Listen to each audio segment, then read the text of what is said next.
ओम नमो भगवते वासुदेवाय।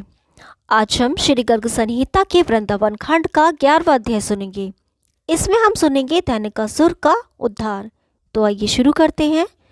श्री नारद जी कहते हैं, राजन, एक दिन श्री कृष्ण बलराम जी के साथ मनोहर गोए चराते हुए नूतन तालवन के पास चले गए। उस समय समस्त गोपाल उनके साथ थे। वहां धेनुकासुर रहा करता था। उसके भय से गोपगण वन के भीतर नहीं गए, श्री कृष्ण भी नहीं गए। अकेले बलराम जी ने उसमें प्रवेश किया।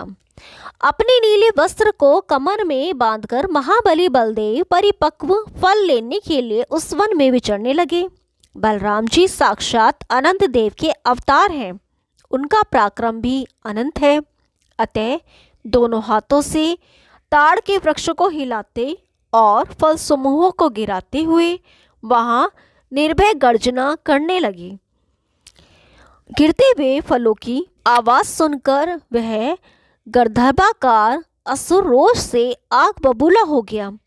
वह दोपहर में सोया करता था, किंतु आज विघ्न पड़ जाने से वह दुष्ट क्रोध से भयंकर उठकर खड़ा हो गया। धेनुकासुर कंस का सखा होने के साथ ही बड़ा बलवान था। वह बलदेव के सम्मुख युद्ध करने के लिए आया और उसने अपने पिछले पैरों से उनकी छाती में तुरंत आघात किया। आघात करके वह बारंबार दौड़ लगाता हुआ गधे की भांति रेंकने लगा। तब बलराम जी ने धेनु के दोनों पिछले पैर पकड़कर शीघ्र ही उसे ताड़ के वृक्ष पर दे मारा। ये कार्य उन्होंने एक ही हाथ से खेल खेल में कर डाला।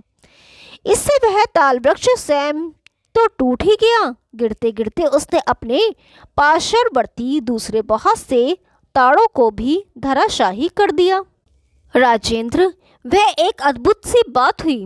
दैत्यराज धेनुक ने पुनः उठकर रोषपूर्वक बलराम जी को पकड़ लिया और जैसे एक हाथी अपना सामना करने वाले दूसरे हाथी को दूर तक ठेल ले जाता है, उसी प्रकार उन्हें धक्का देकर एक योजन पीछे हटा दिया।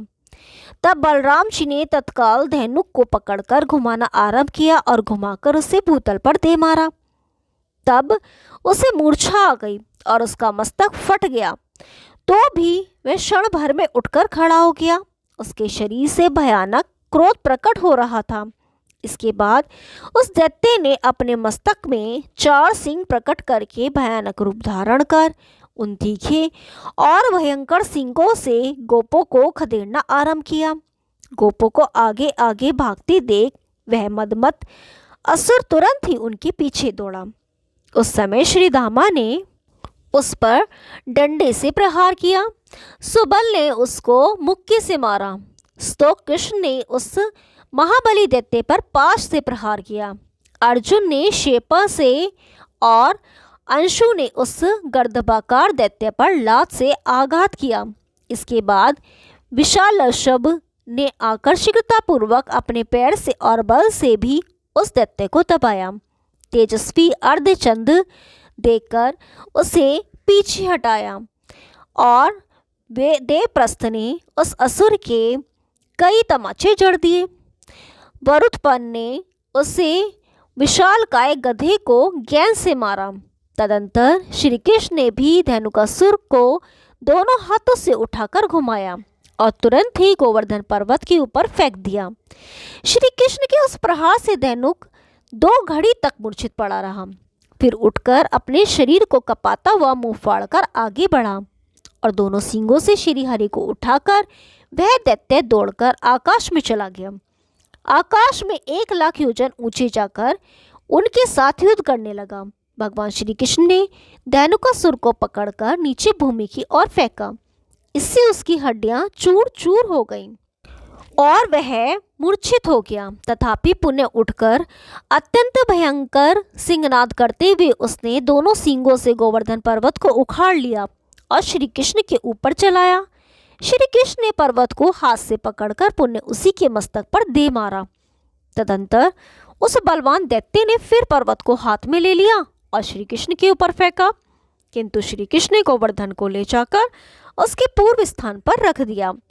तदंतर फिर धावा करके महादैत्य धेनुक ने दोनों सींगों से पृथ्वी को विदीर्ण कर दिया और पिछले पैरों से पुनः बलराम पर प्रहार करके बड़े जोर से गर्जना की। उसकी उस गर्जना से समस्त ब्रह्मांड गूंज उठा और भूमंडल कांपने लगा।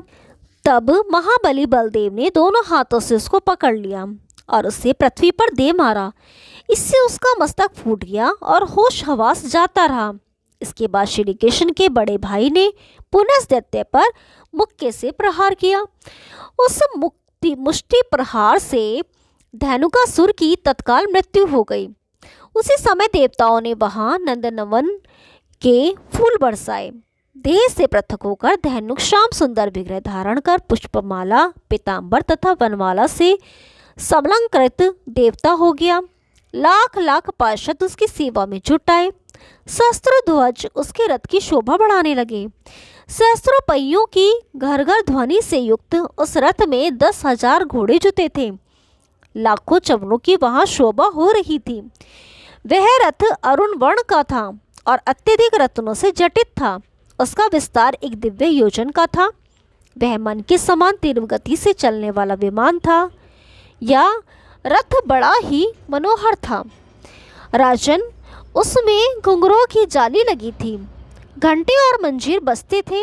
दिव्य रूपधारी दैत्य धेनुक बलराम सहित श्री कृष्ण की परिक्रमा करके उक्त दिव्य रथ पर आरूढ़ हो दिशा मंडल को देदीप्यमान करता हुआ प्रकृति से परे विद्यमान गोलोक धाम में चला गया।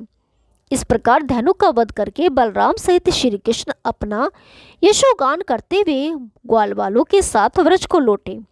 उनके साथ गौओं का समुदाय भी था। राजा ने पूछा, मुने, धेनुकासुर पूर्व जन्म में कौन था? उसे मुक्ति कैसे प्राप्त हुई तथा उसे गधे का शरीर क्यों मिला? यह सब मुझे ठीक ठीक बताइए। श्री नारद जी ने कहा, विरोचन कुमार बलि का एक बलवान पुत्र था जिसका नाम था साहसिक। वह 10,000 स्त्रियों के साथ गंधमादन पर्वत पर विहार कर रहा था। वहां वन में नाना प्रकार के वाद्यों तथा रमणियों के नुपुरों का महान शब्द होने लगा, जिससे उस पर्वत की कंदरा में रहकर श्री कृष्ण का चिंतन करने वाले दुर्वासा मुनि का ध्यान भंग हो गया। वे खड़ाऊ पहनकर बाहर निकले। उस समय मुनिवर दुर्वासा का शरीर अत्यंत दुर्लभ हो गया था। दाढ़ी मूछ बहुत बढ़ गई थी। वे लाठी के सहारे चलते थे। क्रोध की तो वे मूर्तिमान राशि ही थे और अग्नि के समान तेजस्वी जान पड़ते थे। दुर्वासा उन ऋषियों में से हैं जिनके शाप के भय से यह सारा विश्व कांपता रहता है। वे बोले, दुर्वासा ने कहा, दुर्बुद्धि असुर, तू गधे के समान भोगासक्त है, इसलिए गधा हो जा। आज से 4 लाख वर्ष बीतने पर भारत में दिव्य माथुर मंडल के अंतर्गत पवित्र ताल वन में बलदेव जी के हाथ से तेरी मुक्ति होगी। नारद जी कहते हैं, राजन, उस शाप के कारण ही भगवान श्री कृष्ण ने बलराम जी के हाथ से उसका वध करवाया, क्योंकि उन्होंने प्रहलाद जी को यह वर दे रखा है कि तुम्हारे वंश का कोई दैत्य मेरे हाथ से नहीं मारा जाएगा। ओम नमो भगवते वासुदेवाय। 12वां अध्याय कल सुनाएंगे। तब तक के लिए नमस्कार।